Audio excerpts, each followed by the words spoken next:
10 full-on, full-speed rallies, 5 different winners, 2003 has been one of the most exciting and unpredictable seasons in the history of the WRC. From Monte Carlo to Australia, the World Rally Championship has visited 3 continents and some of the most hostile environments on the planet. There's been ice, snow, gravel and tarmac. There's been thrills and spills and lots of surprises. In this special edition of Rally XS, we'll be taking a look back over the highlights of the season so far and looking ahead to the 4 punishing rallies that will decide the question that's been on everyone's lips: who will be this year's World Rally Champion? The biggest shake-up at the start of the season was a new point system. All finishes down to 8th score, and there's a bigger award for a podium place. Number 10 in our countdown is where it all started, the world-famous Monte Carlo Rally.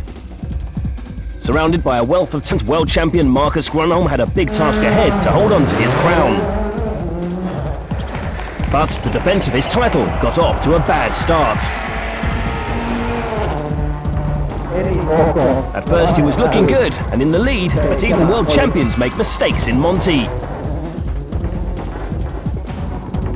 Grönholm's slide dropped him out of the points. That left the door open for Citroën to make history.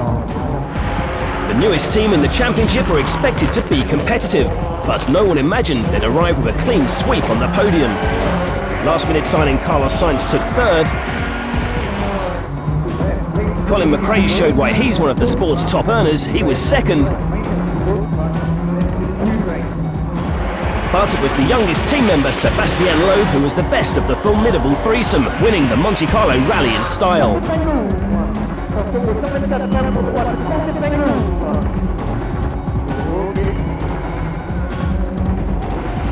Full marks to Citroën and maximum points for Loeb.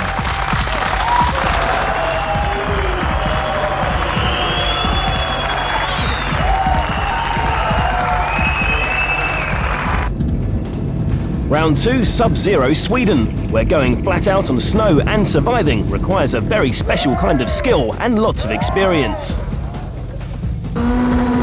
Being the newest team, Citroën were expected to struggle. And they did. Loeb had a spin.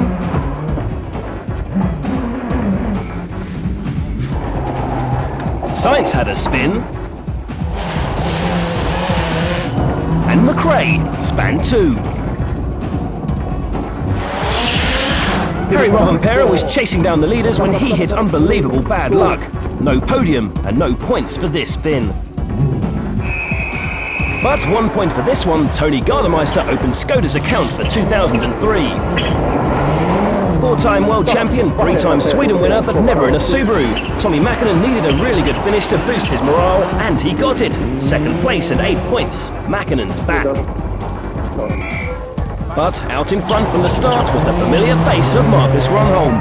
It was business as usual in the number 1 Peugeot, a win, 10 points, and a title defence back on track.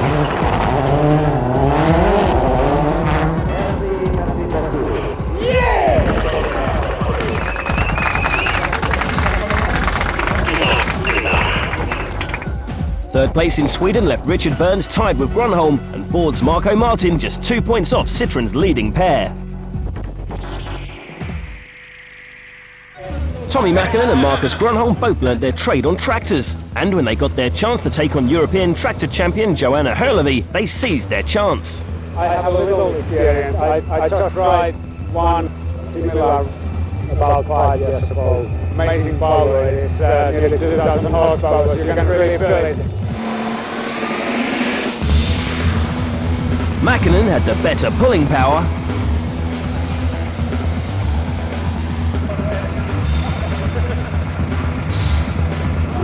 But Grönholm's placement was almost perfect.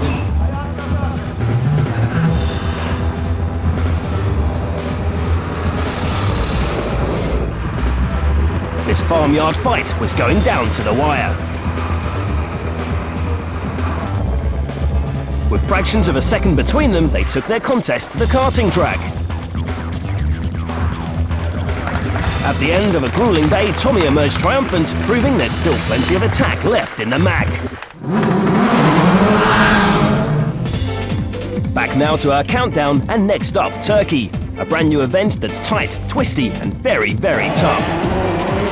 Marcus Grönholm found out how tough when his power steering broke. The Finn was losing time on every corner and dropped so far back, he asked if he could go home.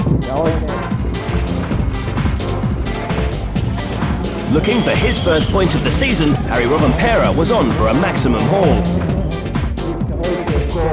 But this collision showed how fragile a lead can be, the second Peugeot driver to leave Turkey empty-handed. After the high of Sweden, Tommy Mäkinen was at maximum attack and chasing down another podium place. But Turkish roads are unforgiving. This hit shattered his suspension, a bitterly disappointing setback to his season. A dream came true for 22-year-old Francois Duval. The Belgian's one of the WRC's youngest drivers, but Ford's faith in him was rewarded with a third-place finish. Richard Burns' vast experience told him how to take it easy and wait for his rivals to fall. On the podium for a second rally in a row, he seized the championship lead. But the hero of Turkey was Carlos Sainz. He led where the others could only follow, guiding his Zara through 3 days of attrition to take victory. His 24th WRC win, and a great result for his Citroën team.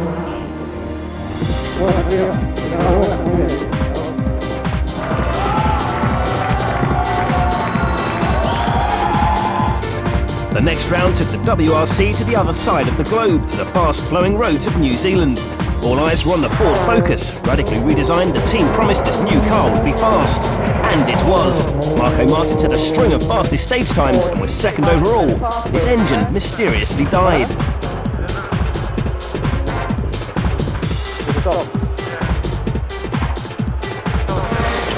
With the Estonian off his tail, Marcus Grönholm could get on with the job of winning. He loves these smooth gravel roads, and he simply dominated. He was so far ahead.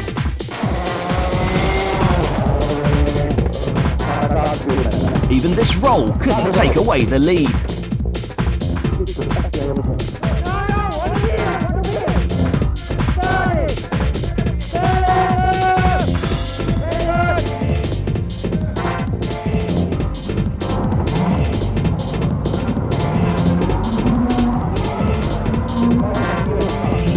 When he arrived in New Zealand, Petter Solberg had only 3 points to his credit, but he picked up his pace and took a podium place and 6 valuable points.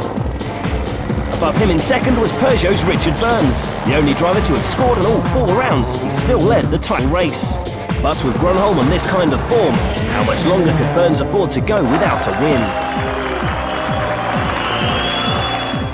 From down under to South America, the next event, Argentina, was to be one of Grönholm's greatest rallies ever. At the start of day 1, the Finn was on fire and built a healthy lead. But a rock ripped his wheel off. He slipped down to 6th.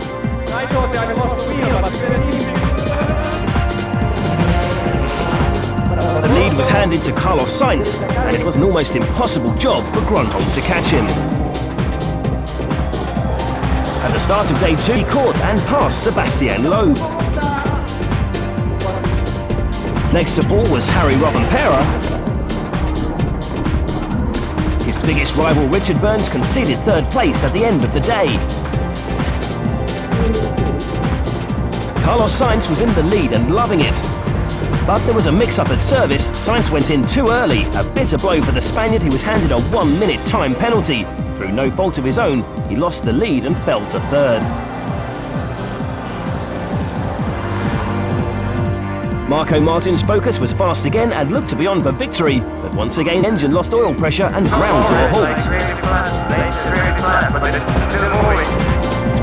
So 10 more points for the world champion. Look out, Richard Burns.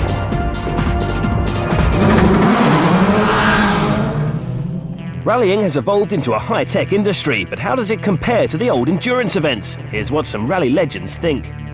The roads haven't changed much. The stage is very much the same as cars.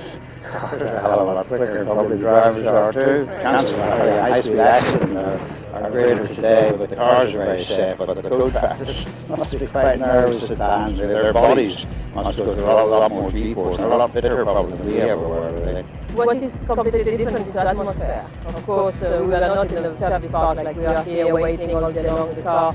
Even for the mechanic, they had to do a rally following the cars on the way. And what is different is the atmosphere between rally drivers, because my time we were practicing. So practicing, we are every night in different hotels, trying to be all together, to have a good time, enjoying, and then everybody in their own car and flat out trying to win, of course. Former world champion Ari Vatanen took his chance to compare new to old, driving a 206 in Finland. Cars today are far more sophisticated, those cars were more brutal. Now technology is staggering, but at the same time they are very, there's a comfort and there's a certain even sense of luxury in a way. Too many times get the question which car of the career is the best one you have driven. And how can you answer that question when you started with a Porsche with rear drive and engine in the back and then follow the progress up to four-wheel drive and the Group E car to 600 horsepower? You can't pick the best. You can maybe pick the most fun one, but to say this one was the best one is impossible. The fifth event of the season was the legendary Acropolis Rally, one of the season's hottest and hardest tests. And this was where the new Ford Focus finally showed its full potential. First, Belgian Francois Duval went fastest, but he was soon eclipsed by Marco Martin. A Ford 1-2, a great start for the Focus in its first European outing. But it wasn't to last. Duval's rally ended in this ditch. And Martin hit trouble too. Despite an almost totally obscured view, he went flat out and held on to his lead, a lucky escape. There wasn't much good luck for the French team. Sébastien Loeb's engine packed in, and Marcus Grönholm's winning streak ended when the Peugeot's fuel pump failed. Still in the fight, Peter Solberg, Colin McRae and Carlos Sainz were battling for the podium and big points. But electrical problems for McRae slowed the Citroën so much, Solberg caught him and had to slow down to pass. Solberg's chance of catching second place Sainz was gone. But there were no dramas this time round for Marco Martin. His flawless drive gave him his first ever WRC victory and catapulted the Estonian into the thick of the title race. Martin takes over fourth spot in the championship just ahead of Peter Solberg. No points for Grönholm leaves him in third, while Burns is still sitting pretty on top. In the Manufacturers' Championship, it's the battle of the French marques, with Peugeot 11 points ahead of Citroën.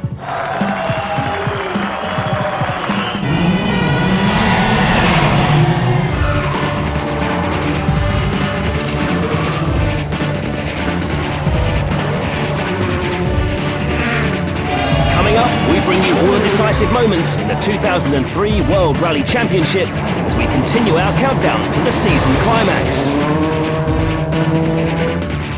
And safety meets style. We take a closer look at rally's most important headgear. Welcome back to this special edition of Rally XS, the countdown to the championship. We relive the highs and lows of the season so far and take a look ahead to the decisive challenges that are still to come. Number 4 in our countdown is another searing, rough and rocky ride in Cyprus. Marco Martin's title charge was cut short on the holiday island. He retired on the first day, and what's more, he was just meters away from a stranded Duval. It was car trouble that brought serious problems for Marcus Grönholm. His prop shaft fell off. He tried to go on, but he couldn't. So goodbye. Heat caused Richard Burns to retire. For the first time all year, the Englishman went away with no points.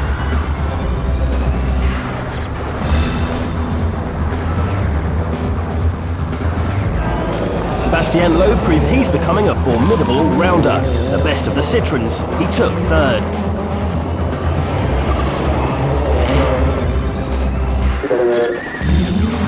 Harry Robben-Pera must be one of the season's unluckiest drivers, leading the rally before gearbox trouble, but it was a brave effort that had him limping home and holding on to second place. Peter Solberg's been getting better and better as the season goes on, and in Cyprus he was simply the best. He played his rally just right. He was sweet success for Subaru and the rising star from Norway, his first victory of the year. What a good weekend.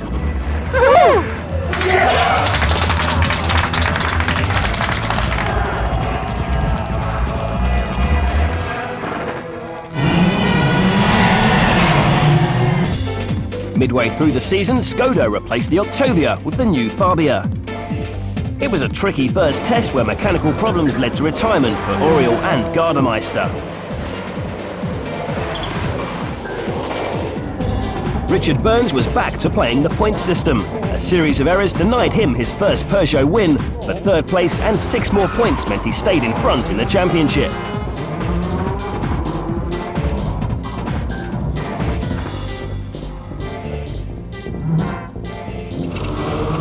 Marco Martin must have had his fingers crossed the Focus would hold out on its tarmac debut, but the gearbox broke and 6th was all he could salvage.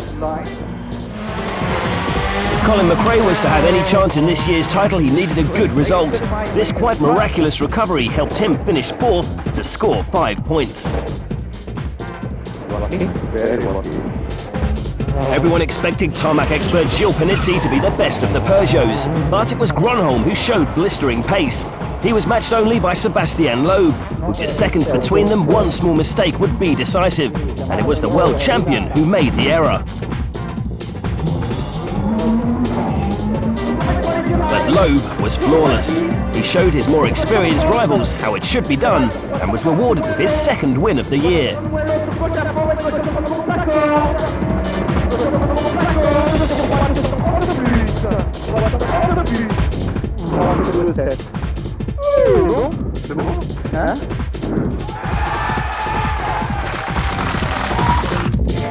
So Burns scores again, and yet another podium means he's steadily building his championship lead. But Sainz and Gronholm are too close for comfort, and look at Loeb, he's a threat too. Helmets are not just another space to fit some more advertising. Some contain some more personal features. Here are a few examples. This shirt, it's like you can see a night helmet. Maybe I've been influenced by Lord of the Rings or something like that. My mascot, it's a marsupial.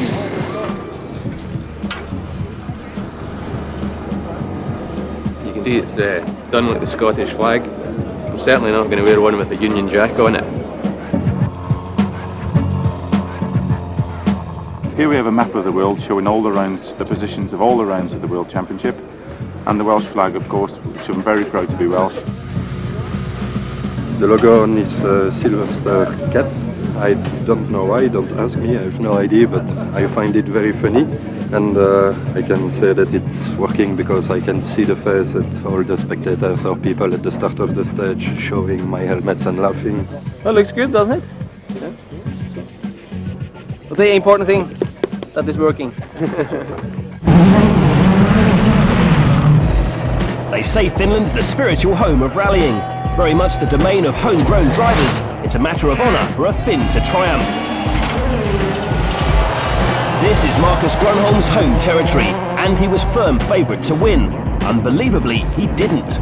He lost his wheel, leaving a serious question mark over his title chances.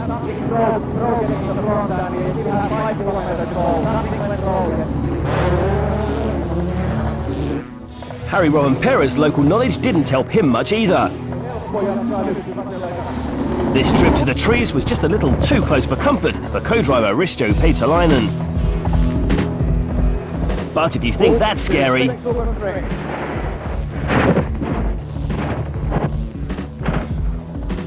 no injuries and no points. This pile of metal was once Colin McRae's Citroën Zara. Marco Martin almost scuppered his chance of victory with this high-speed jump. He was so far ahead that only the car could deny him the win. Petter Solberg's got fire in his belly. Richard Burns in 2nd place couldn't shake the Norwegian off. Neck and neck on the final stage, Burns had to beat Solberg. But he couldn't.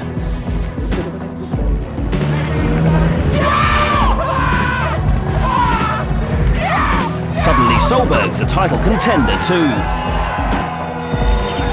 When Marco Martin wins, he does it in style. Finland's one of the world's hardest rallies, but he dominated, beating the Finns on their home turf. Number 1 in our countdown to the season's climax is Rally Australia, Western Australia's gravel thriller. With just 5 rallies to go and 3 of those on tarmac, it was crucial for Gronholm to win. The Finn was leading, but he spectacularly buried his Peugeot 206 and his title defence. This is the championship over for you? I think so, yes. I think so. No, it didn't. Marco Martin's win or bust cycle continued. He was disqualified for using a rock to weigh down a spare wheel. All good news for Richard Burns. As his rivals dropped, he just kept it steady. Another podium and another 6 points. Once again, Sebastian Loeb showed his Citroën teammates how it's done on gravel. 2nd place. 3 tarmac ends coming up. It's all looking good for Citroën's rising star.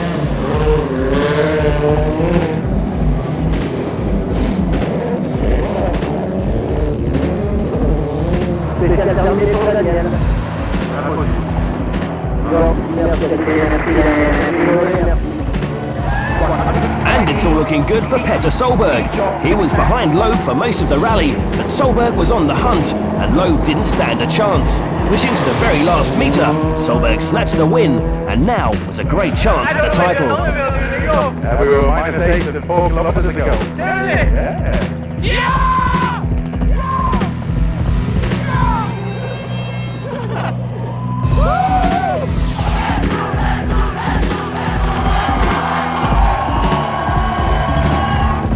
So that brings us up to date, and this is how the championship stands. The string of great results promotes Solberg to joint 2nd with Sainz. Burns remains in front, but he'll need to keep those podium places coming if he's to stay there. Now's a chance to get up to date with who's going where next season. There's been good news from Subaru this week. Luis Moya, Carlos Sainz's former co-driver and one of Rally's great characters, is joining the team as sporting director. Moya will be working closely with Richard Burns, who's going back to the team that brought him his 2001 world title. He'll be joint number 1 driver with Petter Solberg. World champion or not, Marcus Gronholm staying put at Peugeot, who'll have an all-Finnish lineup. Harry Rovanperä is their number 2. Looks like we're saying goodbye to Colin McRae. New rules will restrict the teams to 2 drivers. Citroën wants Sainz and Loeb, leaving McRae without a drive. The arrival of the new Ford Focus has brought in a new era at Ford, and they're sticking with their 2 drivers, Martin and Duval. But the bad news is we won't be seeing Hyundai next season. The Korean outfit are taking time out to develop a new car, but promise to be back in 2006. But before we get to 2004, there's some unfinished business for this season. There's 4 rounds to go, and the championship's wide open. Next up is San Remo, the first of 3 tarmac events. Fast, twisty mountain roads need their own special skills, and the teams draft in their experts. Gilles Panizzi's one of them. He won in San Remo and Corsica last year. Brave, committed, and fast, he's Peugeot's secret weapon. But on the slippery roads, anything can happen. Catalonia is the last of the tarmac events, and it promises to be a thriller. The title challenge is all fighting for the ultimate prize, and Panizzi's not going to be in for an easy ride.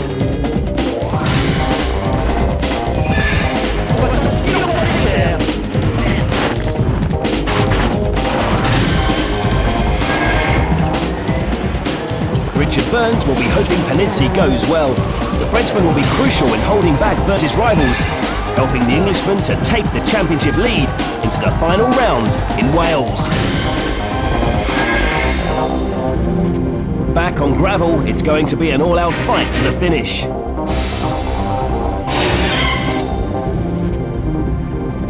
With only 4 rounds to go and any one of 6 drivers capable of winning the championship, it's far from over yet. This is going to be one of the closest title fights ever. Don't miss it.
Australia. The WRC visits the four corners of the globe, from the ice and snow of Sweden to the searing heat of Eastern Australia.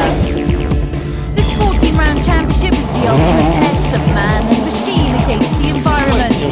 The world's best rally drivers do battle on gravel, asphalt and snow to win the coveted crown of World Rally Champion.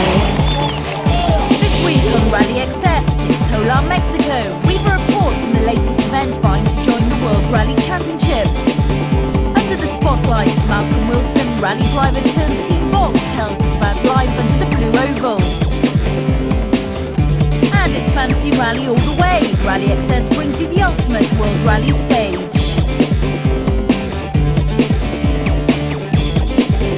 If you're into gears, revs and speed, the men from ISCT show us how all that dashboard telemetry makes it onto our television screens. And Rally Access profiles the Subaru World Rally Team, the history of how the Japanese engineering company became multiple world champions.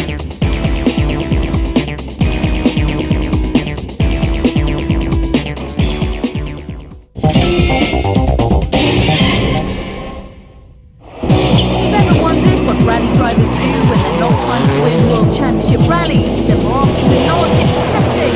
This part of the driver's duties is crucial to success. Testing is just you prepare the car for each event, you try new things, you try to develop the car with the engineers, and that is basically tests also suspension, differentials, tires with Michelin, so it's a little bit of everything. The easy bit in some ways is creating the performance on paper, but turning it into reality is all through testing. That's the only way you can refine the car and make it work. Everything starts from testing, and if you get that wrong or you're not concentrating enough, then you're going to have a difficult rally. As Marco Martin points out, the better prepared a team and driver are before each rally, then the more likely they are to reach the top spot in the podium and bag those championship points. Remember, teams have to be winning on three different surfaces in the championship and visit every corner of the globe.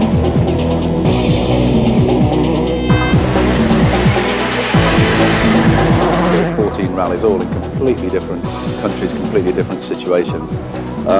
The only way you can make a reliable car, the only way you can make a car that the drivers are comfortable with, is to test in as many conditions as possible, get lots of test mileage under your belt, and try and refine the car and make it work. All the rally in the World Championship are different feeling. Some it's very smooth, some it's very bumpy, some you have some gravel on the road, some it's very hard surface, some you are stone on the road. So it's always very important to adjust the car for rally. Making those adjustments through the process of testing is as highly organised as procedures on the rallies themselves.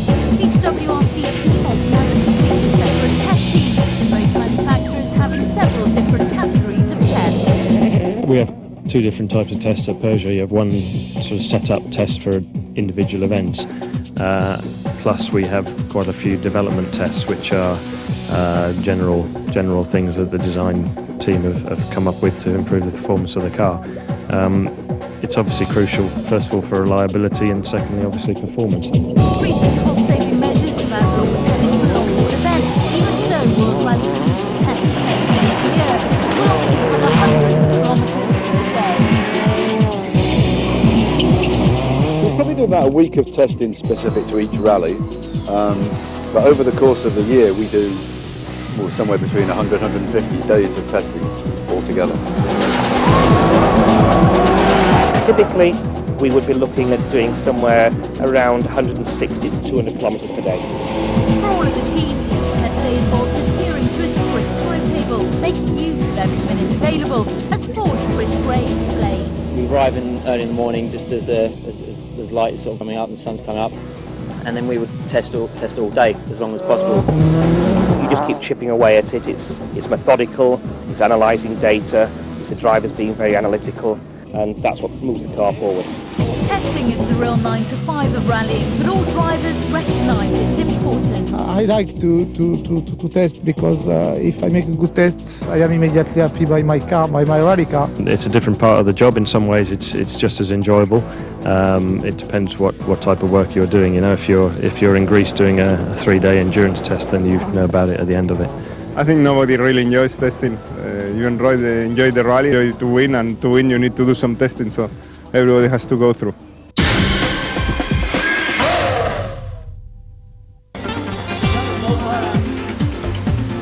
Bienvenidos a México! Oddly tipped to join the World Rally calendar in 2004, the Corona Rally Mexico was recently on show to the world. A true carnival of sight and sound awaited those who arrived to check out the latest WRC candidates.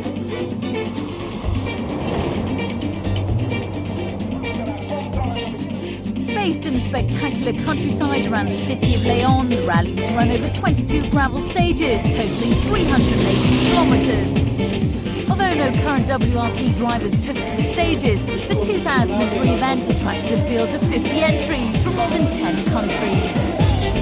Leading figures in world rallying were in attendance to scrutinise the event, including Subaru's Paul Howard and Shekhar Mehta from the FIA. It's obviously a very serious contender because last year, obviously as a candidate we came to have a look, and they've done all the right things since. It's moving closer and closer by the year to be possibly around the World Championship. So it's quite important to come out early on to actually have a good look round at the event, all aspects from arrival in Mexico to the stages themselves, and any organisational issue, what the team needs to know to actually come to the event and perform at the highest level. It's the part of the world we want to be in. It's got the backdrops, it's got the scenery, and it's got, let's face it, from the TV and very good to find better. We want to know everything about the event. There's obviously from the technical side, the engineers want to know, what would the ride out be for the car? What tyre would we use for each stage? All them factors interest them. From the team point of view, the boys want to know, is the hotel nice? Is there a proper medical service in the city?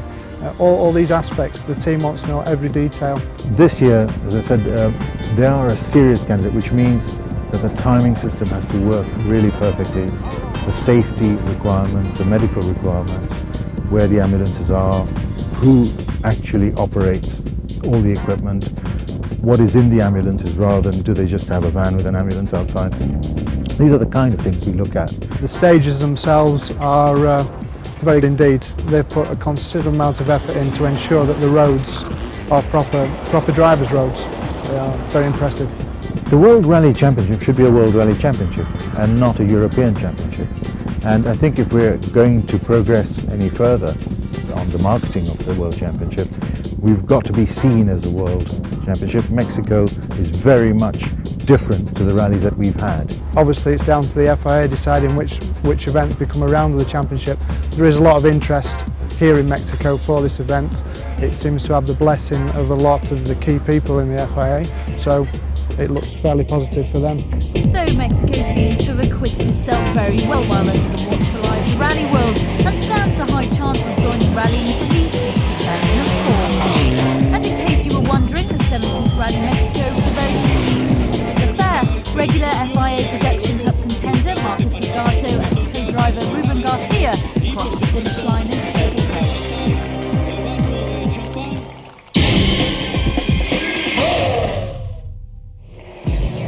Wilson has played an integral part in rallying, both as rally driver and manager, and with the launch of M Sport in 1979, has fulfilled a pivotal role in the successes and progress of Ford. The partnership between Ford and Malcolm Wilson has lasted an amazing 24 years.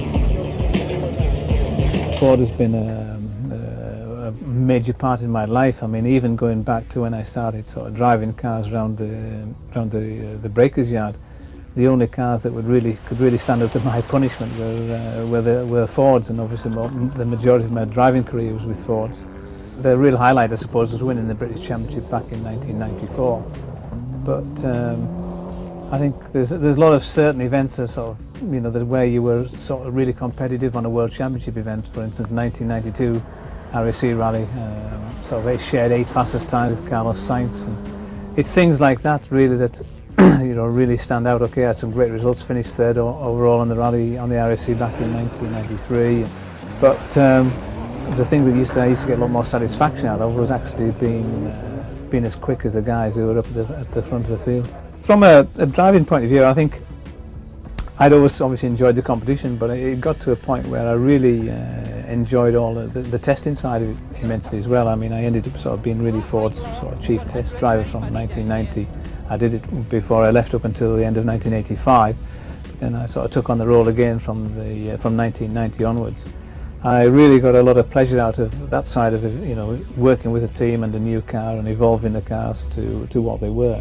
With Malcolm's wealth of experience behind the wheel, in 1996 M Sport were awarded the prestigious contract to run Ford's World Rally campaign. When we took on the Ford contract, obviously the experience of all the events in the World Championship, because I more or less competed in all of them, so I had a very good understanding of what was needed from a car to compete in, you know, difficult rallies like Acropolis and Safari and the likes. In 1997, M Sport moved to their state-of-the-art headquarters at Dovenby Hall in Cumbria, England. I really wanted to create something a little bit special, whereby, because we are in a remote part of the world, the easiest thing in the world for me would have been to have gone and built a new purpose-built factory on an industrial estate, but we were very fortunate that we found this big old country mansion, which had been an old hospital, set in 115 acres of parkland, which was in need of a complete restoration. And I think it requires a lot of commitment and certainly design and engineering expertise. I mean, to the point now where we have 180 people involved in running the World Championship program. We've finished runner-up in the Manufacturers' Championship for the last 3 years, so really there's a lot of unfinished business. This year is obviously going to be quite difficult in the fact that we've got these young drivers and bringing them on, but certainly I think with this, with the new car and the future, I think we'll be in a very strong position. In Rally Excess after the break, from dashboard to TV screen, we've a beginner's guide to World Rally telemetry. What happens when you turn the WRC on its head and get the ultimate rally stage? And we delve into the history books to see where it all began for Subaru.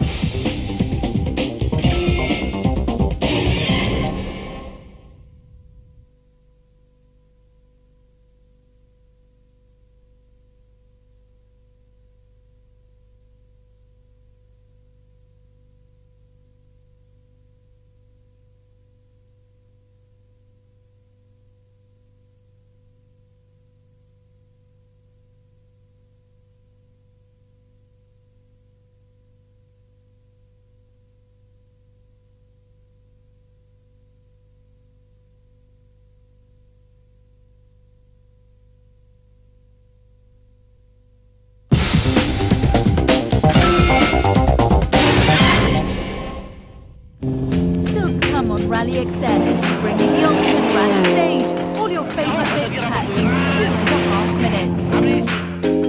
From engineers to World Rally stars, we profile the Subaru World Rally team.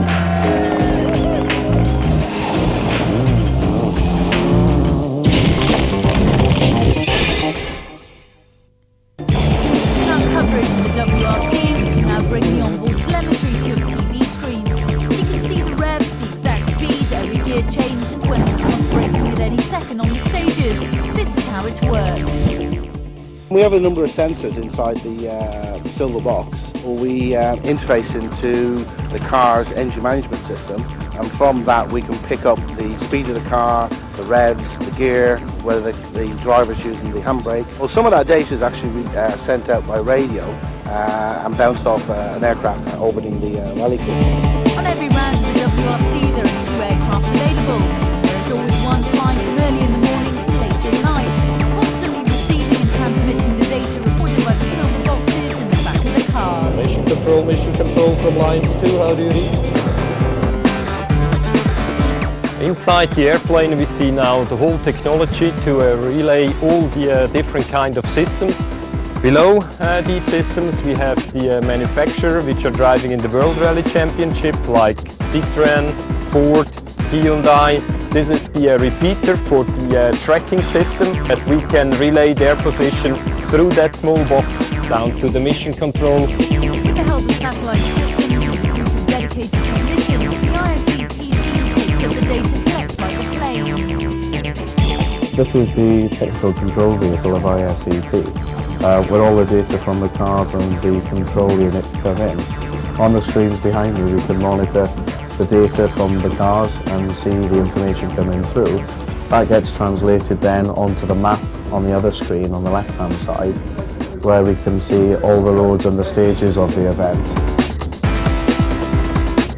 Once the cars have finished the stage, the information comes up on this screen and can be shown around the world. We're doing three things. We're providing stage timing, so as a car finishes a stage, that time is transmitted immediately over our network back into the Rally HQ and the service park here. We provide communications to a plane that is part of the safety infrastructure, and we're providing sort of high-speed internet access so that the teams and all of the organisation and supporting companies around the rally can get access to the internet and information that can then deliver. This highly accessible and instantaneous information is a huge help for the team users part of their decision-making process. So this is the kind of nerve centre of the Subaru operation. Here we get all the information coming in from the stages, from the FIA telemetry system. We've got a chart here which shows us where all the cars are on the stages. We get the split times here so that we can actually see how the stage is unfolding, who's fastest, who's slowest at each point during the stage. And from here really we try to put together all that information so that we know strategically what's going on. At the same time as the teams are using this information, the WRC TV crew are also making use of it. Once the ISCT telemetry data is downloaded from the cars, it's brought into this area and WRC TV technicians turn it into on-screen graphics which is then keyed onto TV pictures. Fast right 50, fast left 20, right cut off there. From the stages, TV screens.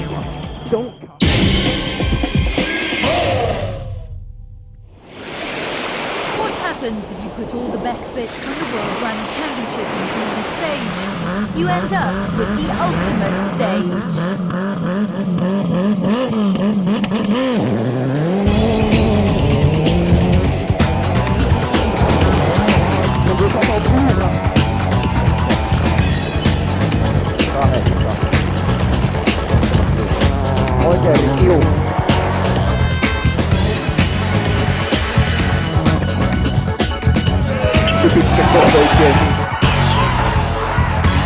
Flat right.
This week, 2001 World Rally Champion Richard Burns made a whistle-stop visit to London's Carnaby Street to sign copies of his latest book, Driving Ambition. Fans turned up from all over the UK to meet their rally hero and wish him well for the rest of the season.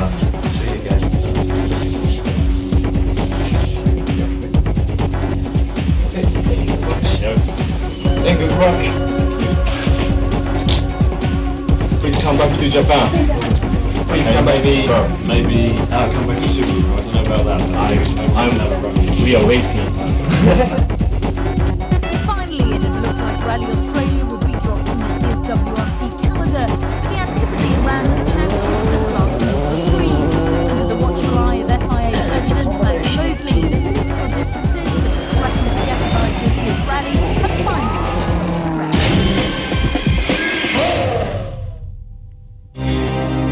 3 manufacturers' world titles, 2 drivers' world championships, over 30 world rally wins, and all in little over a decade.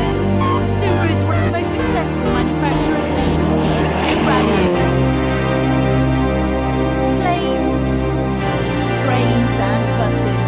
Subaru's roots are in engineering, but in rallying they found a way to appeal to the masses. They started to get interested more and more in rallying in the late 80s. They were supporting a few privateers like good old Possumbourne in New Zealand and so on. And they started to think more seriously about a motorsport programme, and they came sniffing around the World Rally Championship. And I guess we'd like to think that we were the best of the sort of private teams around in those days. We were still a small team, running BMWs. They came and they looked around, liked the look of the way we did things, I hope. And they came to talk to us in '89 and said, would we be interested? The deal was for both sides to team up and produce a new car for road and rally. The combination of Subaru's technology and ProDrive's experience produced the legacy. The car was quick from the outset. The legacy dominated the British Championships from 1991 to 1993. The car was fast right from its first rally. Every rally went better than the rally before, and every season went better than the season before. We got better and better results. By '93, we'd won our first World Championship rally at that time, and we were told that they didn't want to go to the Impreza until they'd proven that the legacy could be competitive. And we were told, you can develop the new car, but you will win with the legacy first. And we managed to win in New Zealand that year with the legacy.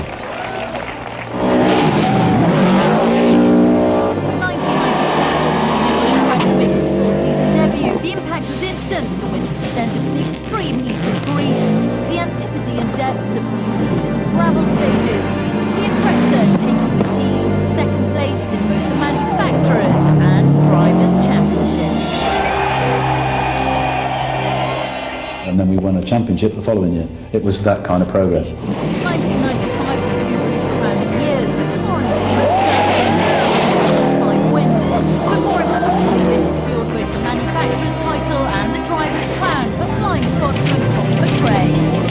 Great chance! Thank you,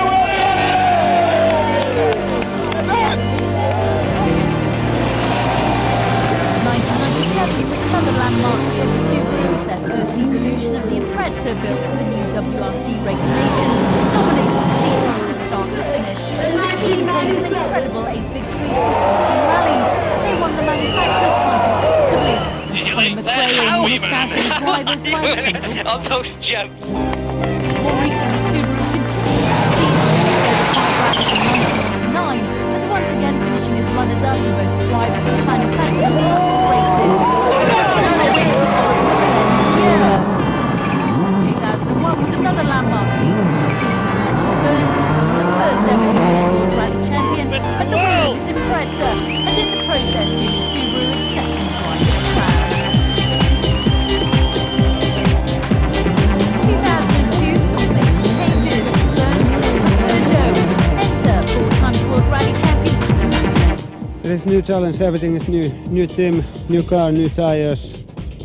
I'm really excited. Norway's Petter Solberg recently clinched his first WRC victory at the 2002 Rally GB was the Finnish legend. The team viewed 2003 as a development year, readying itself for a full-scale assault on both championships in 2004. Coming up next time on Rally Access, Ford in England, where Ford unveiled the latest evolution of their Focus World Rally car. Subaru's chief boss and technical wizard David Blackwood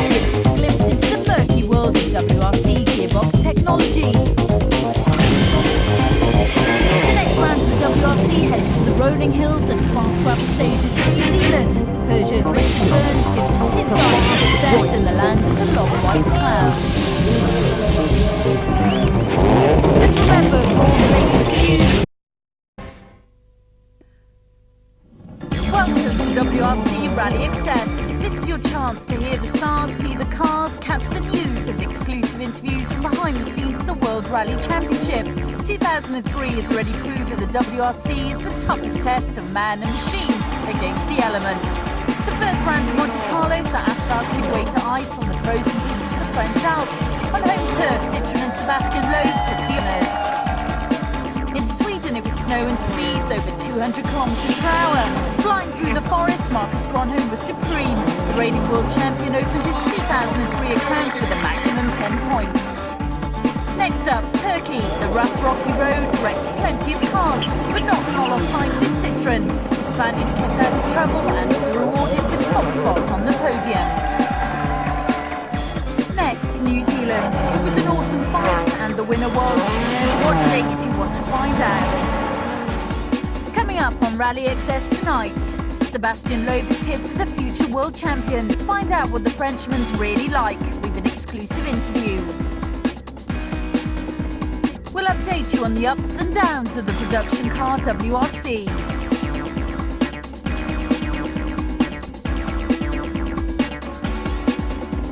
"20 minutes of mayhem, that's service." Find out how the teams cope with their battling against the clock to get damaged cars back on the road.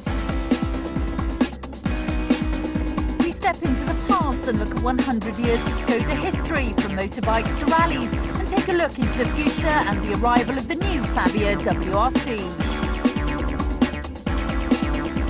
And it's not all work here on Rally XS. We take time out with the drivers to see how they get their holiday kicks.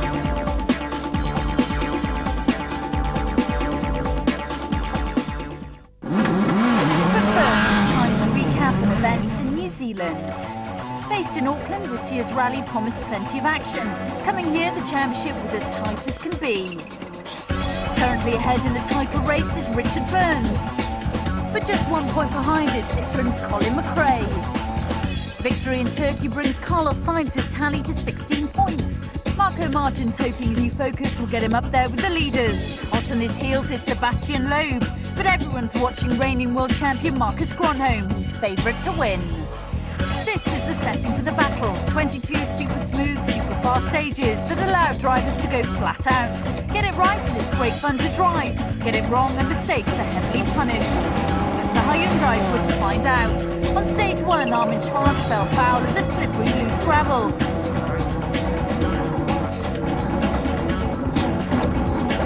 Schwarz was unhurt but sorry to be out.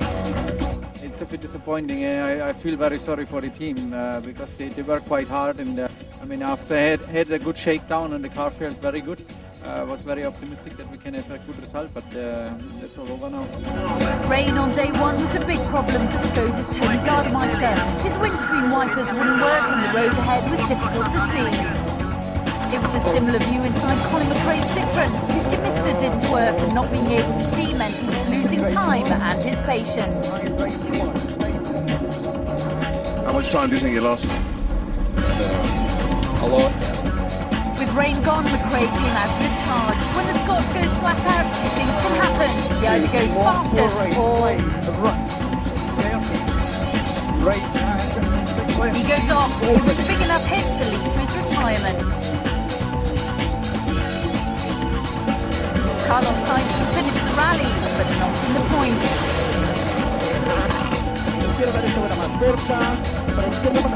Once in the ditch, he realised he couldn't reverse out, so there's only one way to go. The detour through the field cost him over 10 minutes. That meant that once again Citroën's leading car was driven by Sebastian Loeb. The young Frenchman may not be a gravel expert, but his 4th place finish proved he's learning fast. This is the new Ford Focus. The radical design means it's almost totally different from its predecessor. Marco Martin soon proved that it's faster too. He impressed everyone, holding 2nd overall for much of the rally. But teething trouble struck. The engine lost power and Martin faced the disappointment of retirement.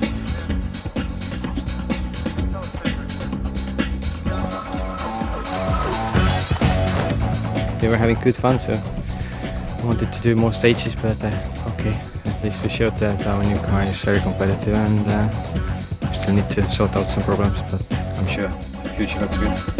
New Zealand wasn't a good event for Tommy Mackinnon. First he was ill, then he was caught speeding on a road section. A hefty time penalty shoved him down the leaderboard. At the other end though was Subaru teammate Peter Solberg. He was fighting for a podium place. A puncture on the longest stage in the whole World Championship threatened to take it away, but Peter survived.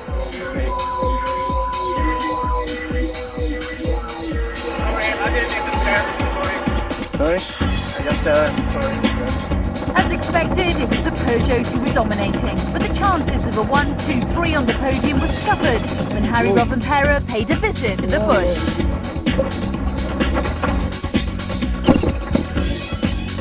Harry was clearly stunned by the sheer force of the impact and knew straight away the car was there to stay. The last time Richard Burns won a rally was in New Zealand in 2001. The year he went on to win the World Championship. This year he finished second, enough to keep his lead in this year's battle. But it was teammate Marcus Gronholm who shone down under. He built a lead so big that even this rope couldn't threaten him.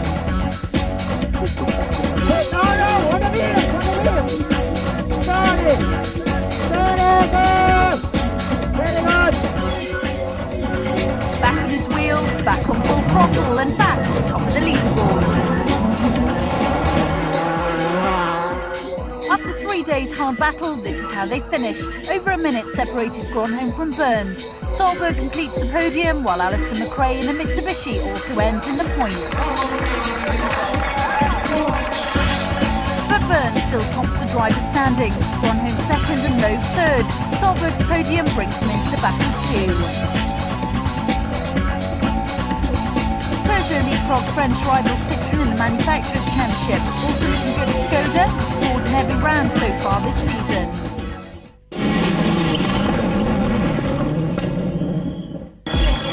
There's been plenty of good news for Skoda fans recently with the announcement that soon the Octavia will be replaced by the Fabia WRC, and the word is the new car's going to be very competitive. It's the latest episode in history that stretches back over a century, making them one of the oldest manufacturers in the world. In 1895, Václav Laurin and Václav Clement started making motorbikes. Soon these state-of-the-art machines were winning races. Building on that success, the company started producing cars. These two were high-performance record breakers. But it wasn't until the 1960s that Skoda first appeared on the rally scene. Their first cars had rear-mounted engines and rear-wheel drive, a design that would take them through to the 80s.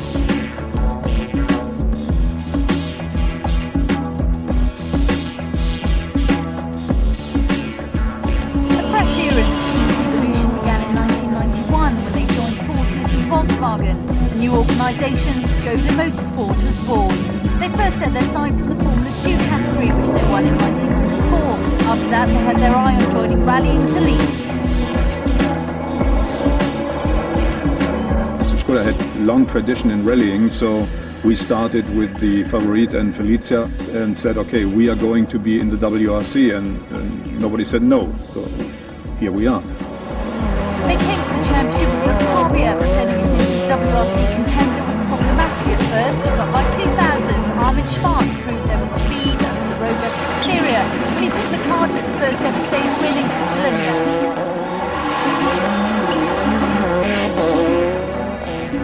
A year later, Schwartz followed up with a third place on the Safari Rally. Rough conditions had seen off most competitors, but not the Octavia, who was Skoda's first and only podium to date. It's like the boy gift or something when you are given some very nice present or something. It was what I was dreaming for 30 years. Since then, Schwartz has left and the task of carrying the Czech team into the future falls to Finn Tony Gardemeister, 2 times world champion Didier Auriol, and the brand new Fabia WRC. The new car was unveiled at the Geneva Motor Show earlier this year and has been hailed as the Foxy Fabia and the Pocket Rocket. Skoda simply say it's a new generation of world rally car. It has a turbocharged 2-litre 4-cylinder engine that can throw out 300 brake horsepower. That's the same as its rivals, and you're all too aware that this car car will be writing the next chapter to Skoda's long and illustrious history.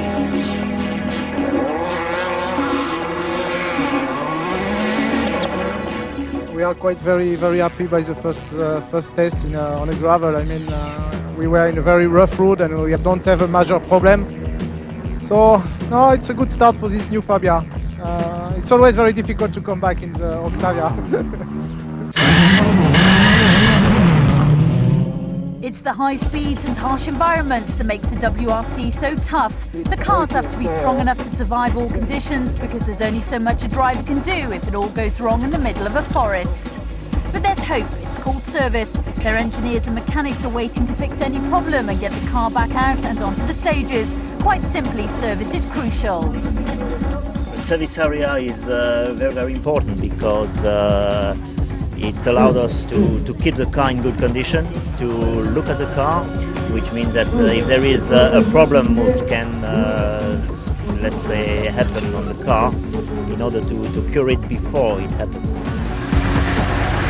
After the car has done some stages, we are allowed to do some mechanics on the car, change some parts if necessary in this place. There we have 20 minutes to look at the car, if the components are right, and eventually change some parts or broken parts or parts which needs to be changed after some mileage.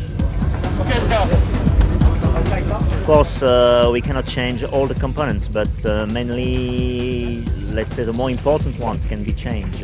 For instance, shock absorbers, wishbones, cross member, differential or gearbox, clutch, all these type of things can be changed in 30 minutes.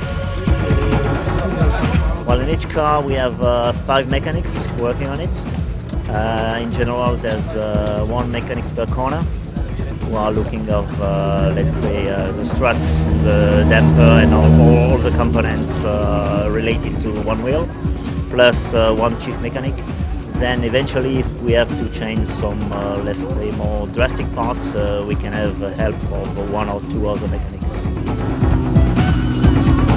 Each driver has his own engineer looking after him during the race. He's related to his engineers, and then his engineers has to decide what to do on the car and in which way to do it.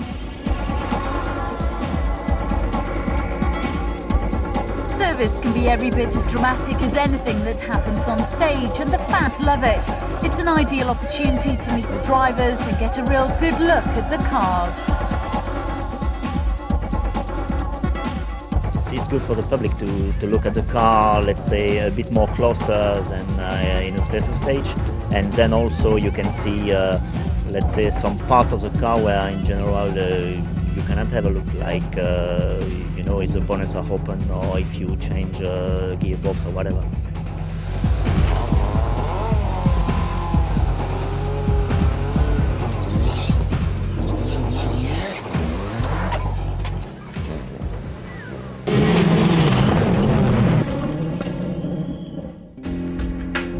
Still plenty to come on Rally Excess, including all the news from the 2003 Production Car World Rally Championship. And we're at home with the stars. We find out how the drivers relax on their days off. It's anything but relaxing. Join us in a couple of minutes' time.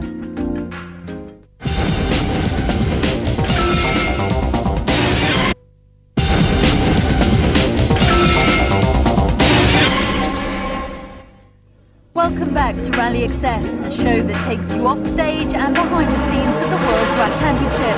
There's still plenty to come tonight, including an exclusive interview with Citroen's rising star, Sebastian Loeb. But first, it's time to catch up with the Production Car World Rally Championship. Otherwise known as the PCWRC, this is a 7-round competition for privateer cars. Competitors range from up-and-coming drivers to experienced veterans.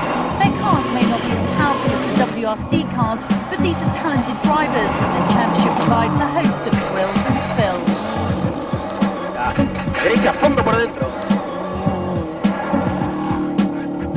The championship's 7 events take in 3 continents and 3 surfaces: asphalt, snow and gravel.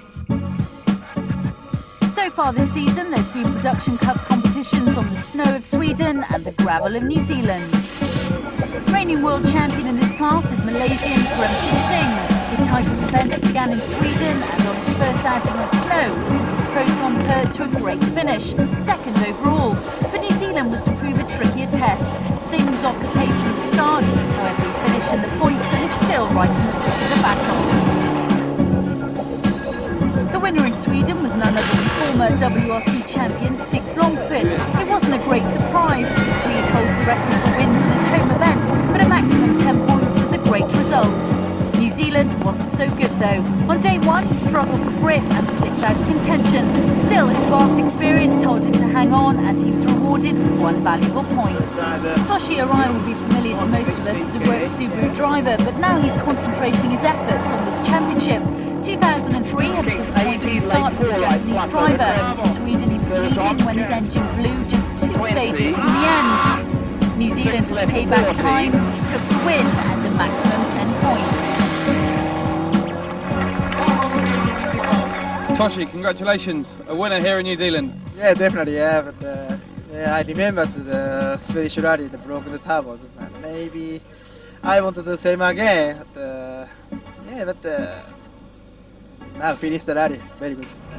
Martin Rowe finished 6th in last season's production series. This year his sights are set on the title. The former British champion had a great drive in Sweden and finished 3rd. He built on that in New Zealand. A solid performance brought 5 well-earned points. Reigning Junior World Rally champion Daniel Solar is trying his hand at production cars. He was hoping to open his account in New Zealand and was doing well, 12th overall. But a spin dealt him a blow. No points yet for the Spaniard.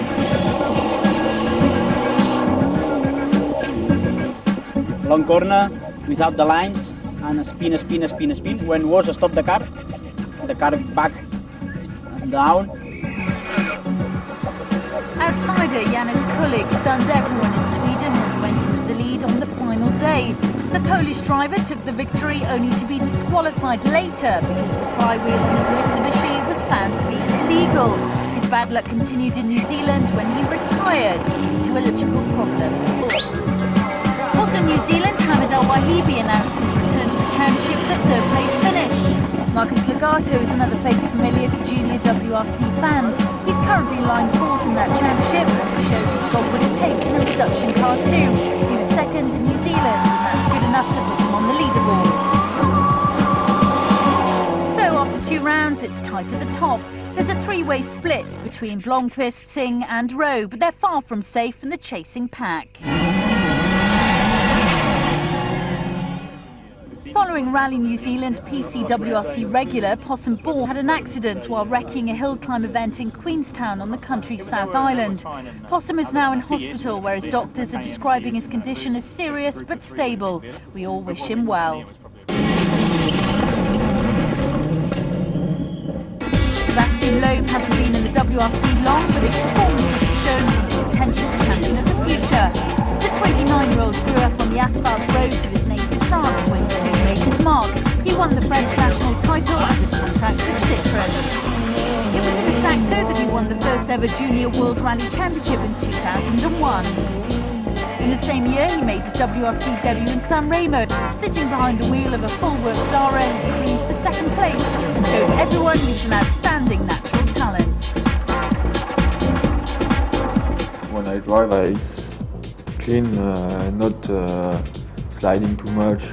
I try to drive like I feel. In 2002, Loeb became one of Citroën's permanent works drivers. He made his presence felt straight away. He'd been faster to Monte Carlo with a technical infringement by the team denied him the win. But he proved he was fast and everyone knew Loeb couldn't be held up for long. His first victory came on Germany's asphalt, a popular win with the team and the fans. It was great because it was the race which was near from my house, and I had a lot of friends there, a lot of fans, and it was a race that no driver knows before, so it was no difference because of the experience of the drivers, and so I was very happy to win them. 2003 is the most important year in Loeb's career yet. It's the first time he and Citroën will compete in all 14 rounds of the championship, and if that's not enough pressure, he's joined to the team by two of rallying's heavyweights, Colin McRae and Carlos Sainz. With 25 WRC wins each, McRae and Sainz are the most successful drivers ever, and no thing or two. Already they've seen enough to be impressed by their new teammates. He's very professional, very focused, very fast in every condition, and I think he's learning very quickly. The thing is, he's quick. He can win rallies, and I suppose that's all that matters. Typically undaunted by the arrival of these superstars, Loeb went to round one in Monte Carlo, the championship's oldest, most prestigious and notoriously difficult rallies, determined to prove he was still fastest on the mountain roads. And he showed Sainz and McRae a thing or two and how to handle the Zara. It was an historic Citroën 123, and it was Loeb and co-driver Daniel Elena who headed the pack. To win there was very nice, and to win this year was very good for us and for Daniel too, because he's living there, so he was very happy. Since then, there's been mixed fortunes for Loeb. He finished 7th in Sweden, but then his retirement in Turkey was downright bizarre. He and co-driver Daniel Elena got lost on a road section. They went far enough out of their way to run out of fuel. No point.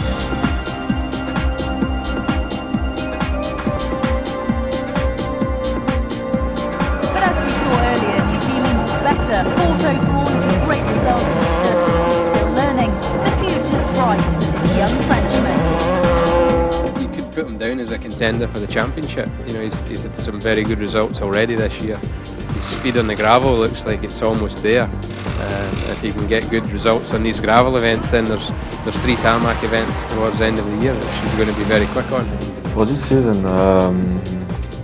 my first ambition was to win one race, so that's done in Monte Carlo. So now it's to win another or 2 other, and on gravel I hope to fight in the points, on the podium sometimes if it's possible, to keep the contact with the other driver before the tarmac rallies, which can be more favorable, better for me.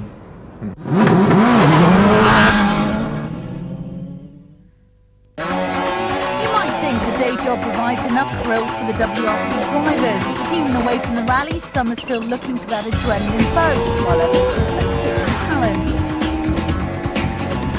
Colin McRae is a full racing specs per bike. I've always been interested in bikes. I love bikes, and to have a proper British spec superbike of your own is something quite special for me.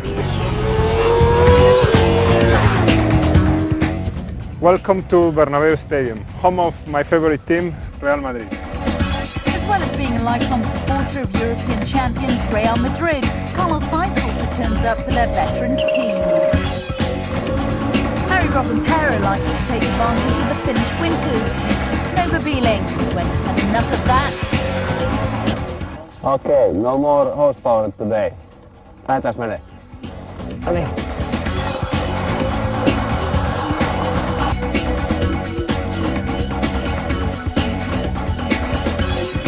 It's a high-octane lifestyle for Richard Burns, who likes to play around with powerboats, and last year took the opportunity to fly for the Royal Air Force's Red Arrows team.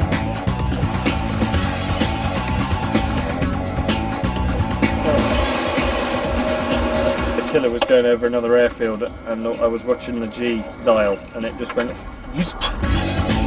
Tommy Mäkinen spends time spending his time in Finland, with the numerous lakes and wide open spaces of his home country provide some other opportunities.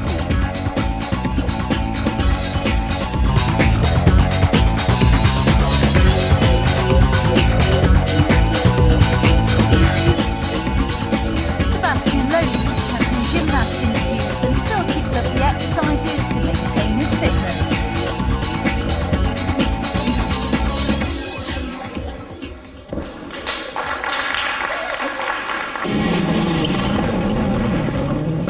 That's it from this week's Rally Excess, but we're back soon with another action-packed show.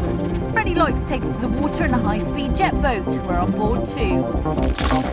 We're invited to the nerve centre of Fort Cosworth, where engines are built and put through their paces.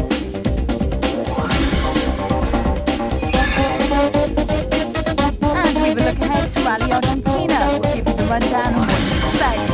Before then, you can catch all the rally news on WRC.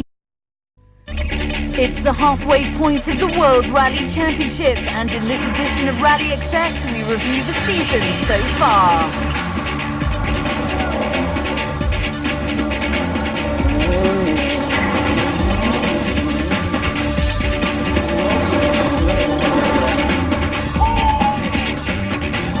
Has all been about Peugeot, who dominated both the Manufacturers and Drivers' Championship, with Marcus Grönholm winning his second world title.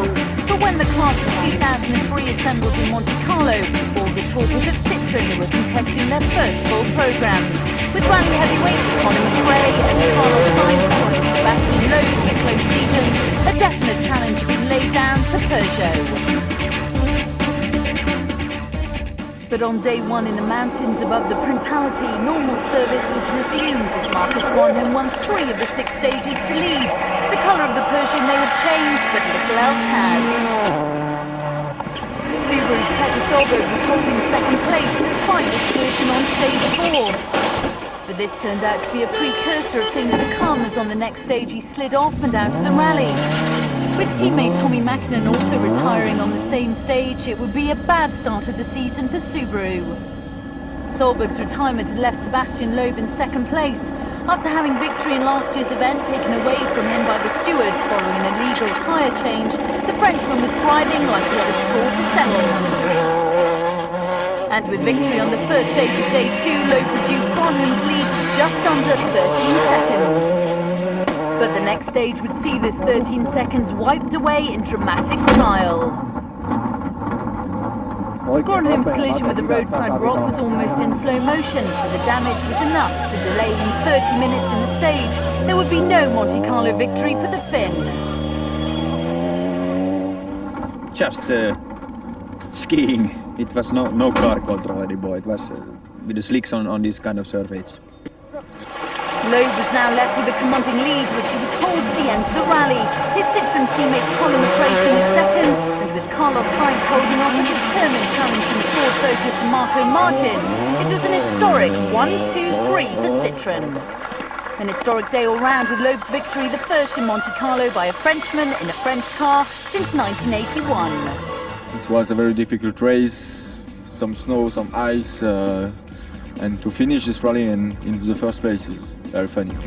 The remaining points positions were taken by Richard Burns in 5th, Cedric Robert in 6th, Francois Duval in 7th, and Armin Sharp taking 1 point in 8th for Hyundai.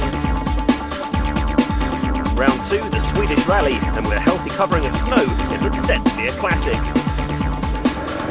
A surprise on stage 1, Sebastian Loeb showed that he's more than just an asphalt expert, and he recorded the fastest time. But this was to be the highlight of his rally. Stage 2 and fastest time for Marcus Grönholm. He went into the lead, and there he would stay for the next 15 stages and 3 days. The big man was back in business. Tommi Mäkinen was also showing that he still had the stomach for the battle. He moved into second on stage 3, and despite always being under pressure from third place Richard Burns, this is where he would finish, his best performance for some time. A further cause for Grönholm to celebrate had been the performance of his protégé Juuso Picolisto, who was in 6th position as the cars reached stage 8. But a spin left his car stranded in the middle of the road. 4th place man Harry Rovanperä was next on the stage. He failed to see these warnings from spectators. Rovanperä's concern was obvious. Thankfully, Picolisto was just concussed, but rally over for both. The main mover on the last 2 days was Colin McRae, who recovered from a wretched day 1 to end the rally in 5th. But Sweden was all about Marcus Grönholm. This had been a cool, calculated drive. His lead never threatened. Merci beaucoup. Yeah! Team boss Gerardo Provera was suitably impressed. This is your 13th victory, but nobody in the team is superstitious, so I found another nickname for you. You are now, from now on, Magic Marcus. So, confirmation of Grönholm's victory by 50 seconds from Mäkinen, Burns 3rd, and Marco Martin takes another 4th place. Round 3 and the newest addition to the WRC, the Rally of Turkey. It was going to be tough with the stages rough and rocky like those of its neighbour, Greece. Marcus Gronholm soon found problems when his power steering broke on stage 3. He would end day 1 nearly 11 minutes off the lead. Petter Solberg would also feel Turkey's bite. He led after stage 3, but this roadside rock broke his suspension and ended his rally. 20. 20 shot. Staying out of trouble was Harry Rovanperä, who led at the end of day 1, while Carlos Sainz was showing that the Citroën Zara was strong as well as fast. He was in second.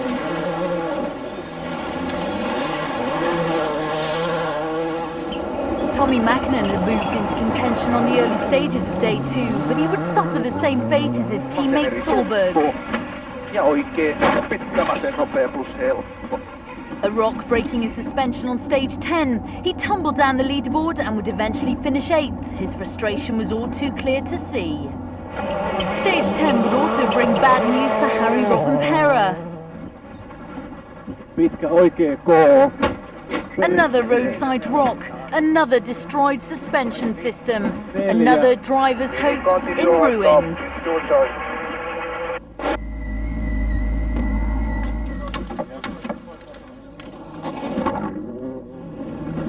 Sainz now assumed the lead, followed by Richard Burns and Francois Duval in the Ford Focus.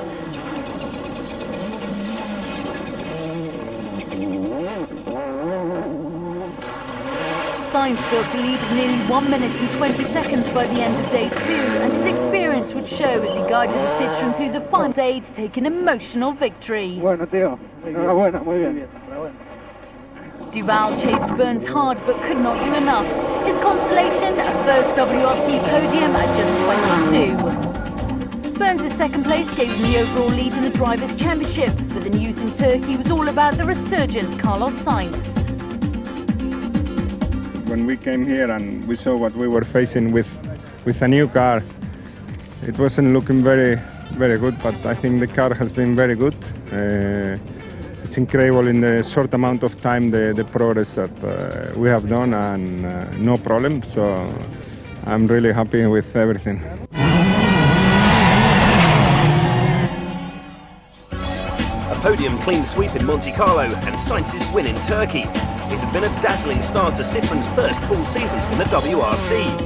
Here's a view on their progress on the other side of the fence. They've got a very, very strong driver lineup, and I think Carlos going there has done an absolutely incredible job for them. I've been party to how Carlos works and the effort and the commitment that he puts into the testing and the development side. He's nothing short of exceptional, and I think Citroën has seen the benefit of having somebody like Carlos doing all that work. They may be lacking experience as far as the different rallies, but even this is maybe not so true because they have two very expert drivers like Colin and Carlos, and maybe it's thanks to them if the car has been improved so quickly. They're a professional team with a good budget, with a good driver lineup, with plenty of experience. You know, we knew that they were going to be a tough opposition. We saw it being a four-way fight this year, and that's how it's working out. They started working on the Zara WRC in 1998. It means that they had plenty of time. We had the same amount of time, but fighting for the championship and entering all the events. Citroën may have benefited from having 3 frontline drivers this season, but this will have to change next season due to a new FIA ruling that states no team can have a third driver who has scored a WRC podium in the last 3 years. Bad news for one of the Citroën boys, but potentially good news for the likes of Freddie Loitz, who may find one of the major teams knocking at his door for next season. Gilles Panizzi is another who could be affected by this ruling, but his more immediate concern is with the cracked rib he received in a crash while testing in Germany. He's been told to rest for a week, but expects to be fully fit for Rally Deutschland.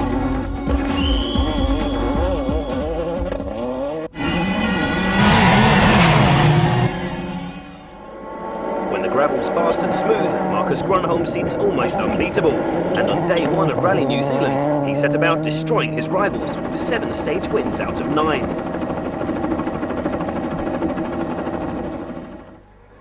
Behind, all eyes were on the new improved Ford Focus, and there were promising signs. Marco Martin recorded 3 straight stage wins on day 2. But just when the talk of a debut victory had begun, the gremlin struck. Loss of engine compression forcing Martin out.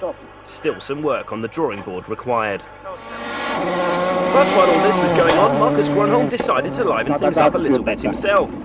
No, on the wheels! Turn it! Very good! With the help of some spectators, he was back on 4 wheels and back at full tilt. And he would end the day over a minute up on second place Richard Burns. Not one to hold back, Grönholm extended his lead on day 3, win number 2 for Magic Marcus. Richard Burns finished second, Petter Solberg third, and Sebastian Loeb showed that he's becoming a force to be reckoned with on gravel in 4th. Grönholm's second win of the season put him second place in the Drivers' Championship after 4 rounds. But Richard Burns' consistency, a scorer in every event, puts him at the top. In the Manufacturers' Championship, it was already looking like a 2-way battle at the top between Peugeot and Citroën. Hyundai were already adrift at the bottom. In New Zealand, none of the 3 cars they sent out made it home. Their preparations had been hit by the withdrawal of a major sponsor, which impacted on their testing programme. But team boss David Whitehead believes they're just in need of a few breaks. We've had a little bit of bad luck, I think, over the last couple of events. We've been in good points scoring positions, and with the accidents in New Zealand, a turbocharger failure, which is very unusual, in Turkey, we lost the points that would have made a lot of difference to us. We are going quicker than last year, but the whole championship's moving so quickly that when you're comparing yourself, not against where you were last year, but against where you are now to your competitors, then sometimes it belittles the improvements that maybe you've made. And we have made big improvements, but we need to make some more, and quickly. I think my career was never really easy, so I'm used to that, so I will fight it through, and the team is doing a good job, and you can see the team has still a very, very good spirit, even with all the problems what we had, and I think there is a point where we can pull through and getting our points where we want. We were strong in the latter half of last year. I hope that'll be the same this year. So we've just got to, you've just got to raise everybody's morale and push forward as quickly as you can, and do it in a measured way. So we're on with that, and things will turn around. Join us after the break as we look back at rounds 5, 6 and 7. And remember, for the latest WRC news, check out the website at www.wrc.com. See you after the break.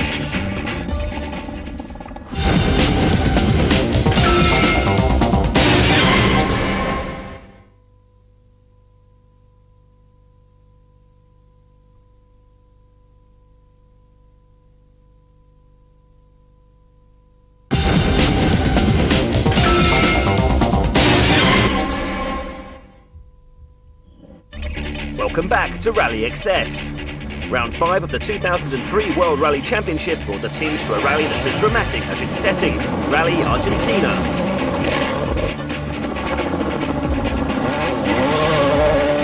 Colin McRae made a bizarre exit from the event. After an impact with a rock, the Scotsman had to abandon his Citroën when flames engulfed the car.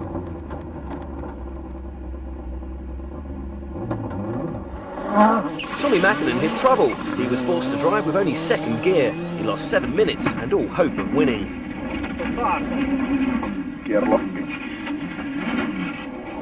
Mäkinen's teammate Petter Solberg was chasing for the lead when he rolled his Subaru. He had a fight on his hands to get back into contention. 2 left minus, half long tightens, 40. A little bit unlucky, but that's how it is. Then Marcus Grönholm was favoured to win here, but a rock in the road smashed his suspension. I thought I lost the wheel, but we were limping good. Marco Martin's new Ford Focus impressed everyone with its speed, and Martin was just 20 seconds behind the leader at the end of day one. And that leader was Carlos Sainz. He won in Argentina last year and was determined to make it 2 in a row. Day 2, and Marcus Grönholm was looking to make up for his day 1 mishap. Championship leader Richard Burns was one man who could not match the pace of the Finn.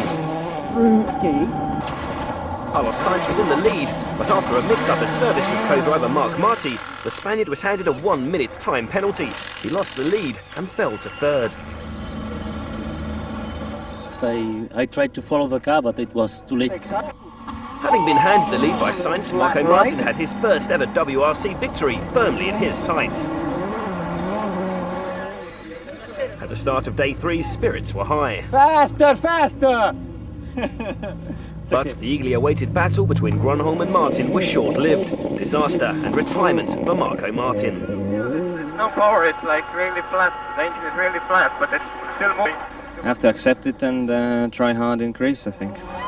Only 8 kilometers from the end of the rally, and Richard Burns, suffering from mechanical problems, had to concede third to Carlos Sainz.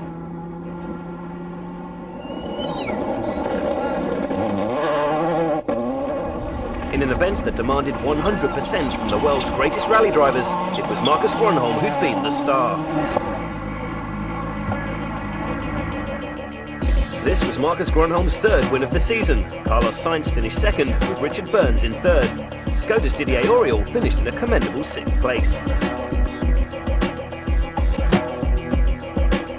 The 50th Acropolis Rally was round 6 on the WRC calendar, with a reputation as a car breaker.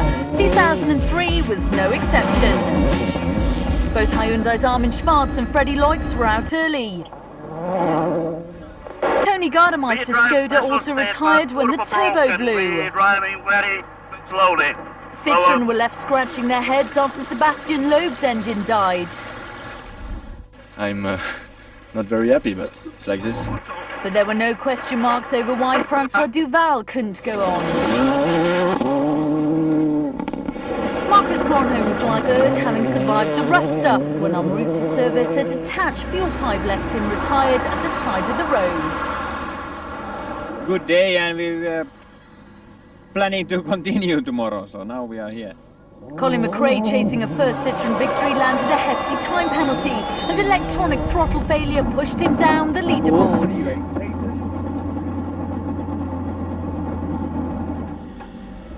Marco Martin, striving for a first ever WRC win, seized the lead and showed a dogged determination not to let go.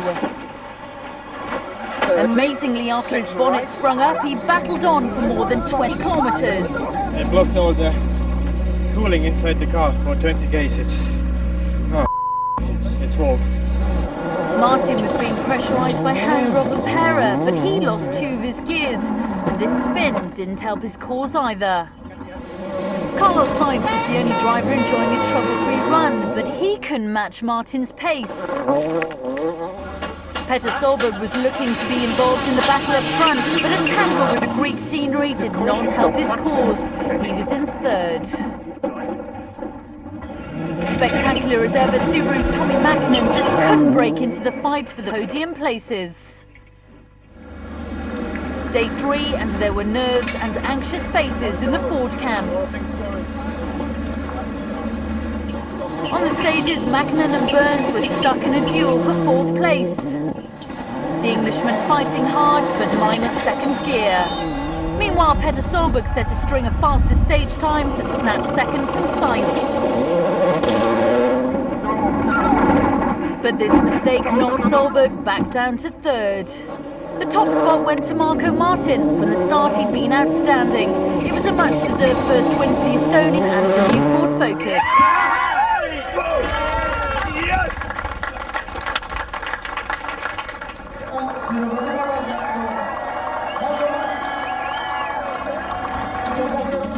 Martin ended the rally 46 seconds ahead of Sainz. Solberg completed the podium.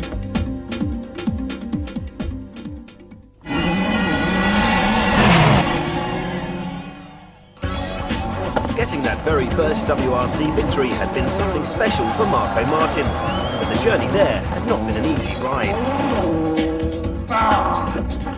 there were moments, and I was thinking about what the hell I have to do to make it happen, or just we have been really working hard, like everybody in the team, to get the good results, and they're just not happening. So it was a bit frustrating because we knew we had the pitch that should be good enough to get a good result, but it just didn't happen. And then you just have to accept that, well, I've done my best, and it wasn't meant to happen, so maybe it's next time then. The win in Greece was as important to the whole Ford-focused team as it was to Marco.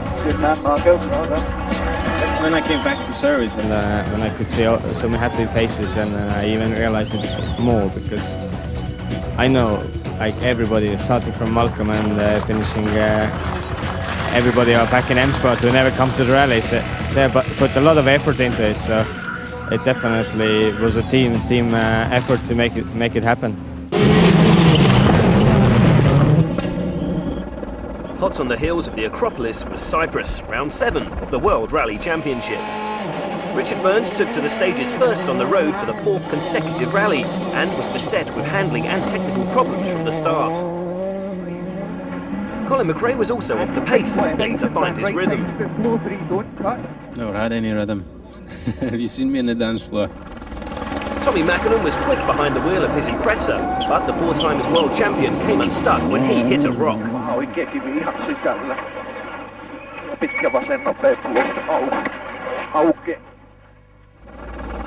Teammate Petter Solberg said he would be keeping his foot off the gas until the final day of the rally. However, the Norwegian still snatched 3rd at the end of day 1. Peugeot's Harry Robben-Pera was leading until gearbox problems slowed the Finn, dropping him to 2nd overall. Defending world champion Marcus Grönholm had a solid opening day and amassed an overnight lead of 6.8 seconds. Day 2 and the Ford duo of Francois Duval and Marco Martin were the first casualties when their focuses suffocated in the choking Cypriot dust. Okay, there we go. Yeah.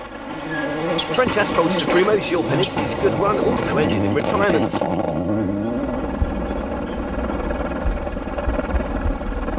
Marcus Grönholm's run of bad luck continued when the Peugeot's prop shaft failed.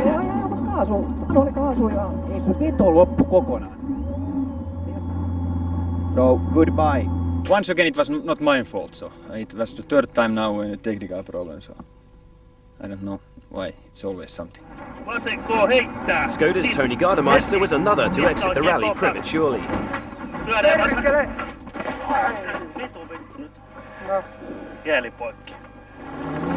Richard Burns' rally also ended just a couple of kilometres from the sanctuary of the service park. The 206's engine had overheated.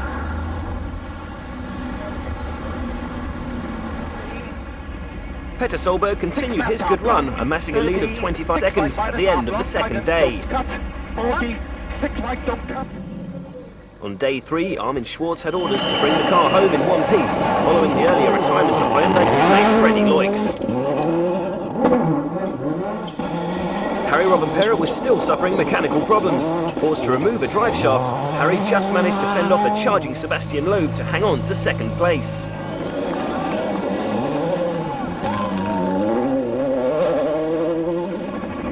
Petter Solberg avoided any problems to conquer the twisty technical stages and bring his Subaru home his 2nd ever World Rally victory.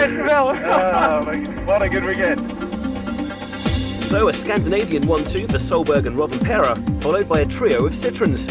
Armin Schwartz picked up some much needed points for Hyundai in 7th.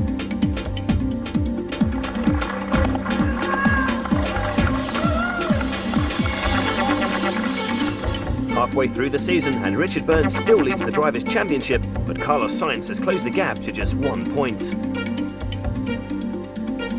In the Manufacturers' Championship, Peugeot lead with 81 points. French rivals Citroën are in 2nd.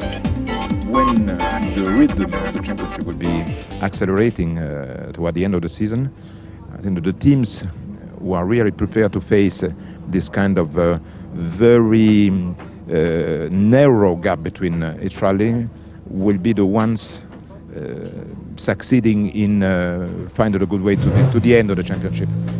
I think that we have this experience. We're in a very strong position for the second half of the season. in terms of predicting where we could be. I really feel that we're going to be in a position to challenge on most rallies, probably apart from Australia. And that is really the only reason that I feel we can't challenge there is because of the lack of experience of the drivers on that particular event. We're convinced that the way we're going is the right way, and that the second half of the season, given our fair share of luck, we'll be okay. The second half of the World Rally Championship kicks off on July the 25th in Germany. Get the lowdown on Rally Deutschland in the next edition of Rally Access. In the meantime, log on to our website at www.wrc.com. Until next time, goodbye.